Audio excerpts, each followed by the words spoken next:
StarTropics started out as the brainchild of Genyo Takeda, the general manager of Nintendo's Research and Development 3 team. Takeda is best known as the creator of the famous NES hit Mike Tyson's Punch-Out! And the addictive and visually impressive Pilotwings 64 for the Nintendo 64. The inspiration behind the creation of the game isn't exactly known, but there's two main theories. The first is that Takeda got the idea for the game after reading a French novel, possibly Lord of the Flies, about kids stranded on a tropical island. The second is that he got the idea for it after he took a vacation to Fiji in the South Pacific, and was inspired by his experience and what he saw out there. Since the game would be released only to American audiences at first, Takeda's main character designer Makoto Wada came up with a somewhat average-looking 15-year-old American teenager as the game's hero, one without superpowers, and whose only special talents and claims to fame were being an honor student and captain of his high school baseball team in Seattle, Washington. No fancy name was needed for this character either, whose first and last are both very common in the United States: Mike Jones. However, Mike was given connections. A not-so-average uncle, Dr. Steve Jones, a famous archaeologist who invites Mike to accompany him on vacation in the beautiful islands of the Coral Sea, where his laboratory is located. Upon arrival, Mike is informed by the peaceful villagers of the island of Corocola that his famous uncle has been kidnapped, and that only Mike alone can save him. He then goes on to fight a wide variety of bizarre and frightening monsters with little else than the items he's always been familiar with his whole life: baseball equipment. And it isn't until the game is nearly over that Mike discovers that his uncle's kidnapper is literally out of this world.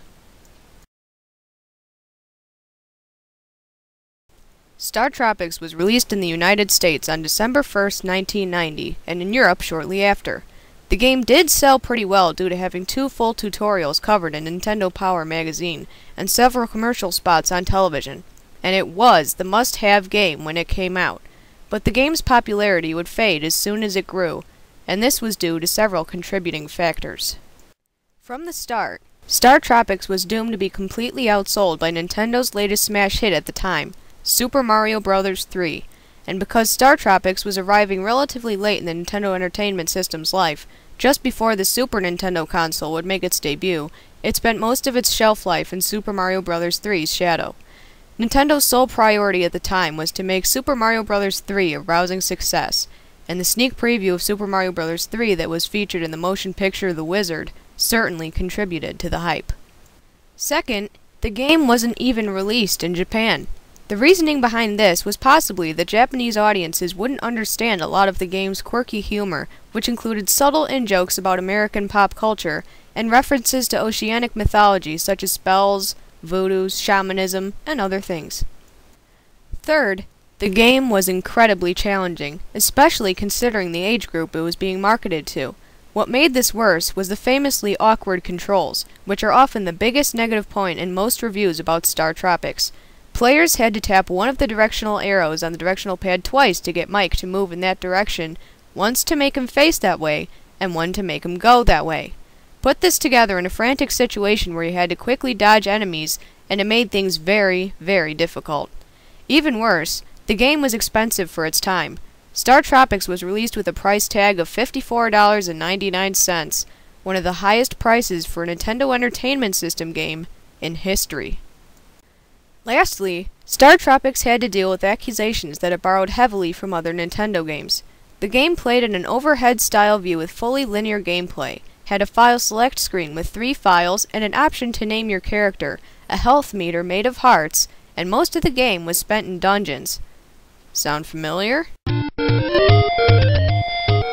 Yes, at the time, and even to this day, StarTropics is often referred to as a Legend of Zelda ripoff. Despite great differences in the setting, characters, and story of the two games, the very similar game design off-put a lot of gamers. In sum, while it was a very unique and quirky game that dared to do a lot of things differently, most of these different things didn't catch on with most gamers. Only months after its debut, StarTropics faded into obscurity, forgotten due to the massive hype of Super Mario Bros. 3 and the dawn of a new Nintendo console on the horizon. To make matters worse, Nintendo's integrated research and development team would try their hand at a sequel, Zoda's Revenge: StarTropics 2, which was released in March of 1994. To make a long story short, the sequel didn't have nearly as much charm as its predecessor did. The music was uninspiring and repetitive. The time travel theme was cliché and lame, and the graphics were pretty poor compared to most other games on the market at the time, and the controls, while improved, were still very awkward. And once again, due to the overwhelming popularity of the Super Nintendo Entertainment System, StarTropics' sequel would go completely unheard of, and did nothing to contribute to the series whatsoever. In fact, some dare to say that it outright ruined it. Bottom line is that StarTropics wasn't as successful as Nintendo hoped it would be, and because its sequel did absolutely nothing to help revive the series, most Nintendo fans, and even Nintendo itself, doesn't seem to acknowledge its existence, nor want to. I'll readily admit, I'm a sucker for games that are different. One can only play so many games with a big, brave, and tough-looking hero with a mighty sword who goes out to conquer evil. We've seen it in Zelda, we've seen it in the Final Fantasy series, you know where I'm going with this. So when it comes to innovation and trying new things, even if it's risking the success of a game, it's an admirable move. Genyo Takeda tried his hand at a truly different and bizarre sort of game, and while that's what gave StarTropics its charm, it was also its downfall. Gamers liked big, tough heroes with ridiculously huge swords. They just didn't like some average-looking American teenager who does goofy things like sticking bananas in his ears, just for the sake of sticking bananas in his ears. The thing is, that's what I love about StarTropics. It doesn't take itself seriously in the least. It's silly, it's strange, and if you'll excuse the baseball pun, it throws you a lot of curveballs, especially when it comes to plot twists in the story. Just when you think you've seen it all, a whale swallows you, or your character's forced to dress in drag to infiltrate a kingdom full of Amazon warriors. As for the ending, it's up near the top of my list as one of the best video game endings of all time, and other critics agree. StarTropics' ending made it to Game FAQ's top 10 best endings in NES games list. To conclude, I guess you could say it was easy for me to get sucked into this game because of its general weirdness, but it was that weirdness that made it so memorable. I also consider it nice for America to be able to have a cult classic to call its very own. Here's to you, Mike. We came, we saw, we stuck bananas in our ears.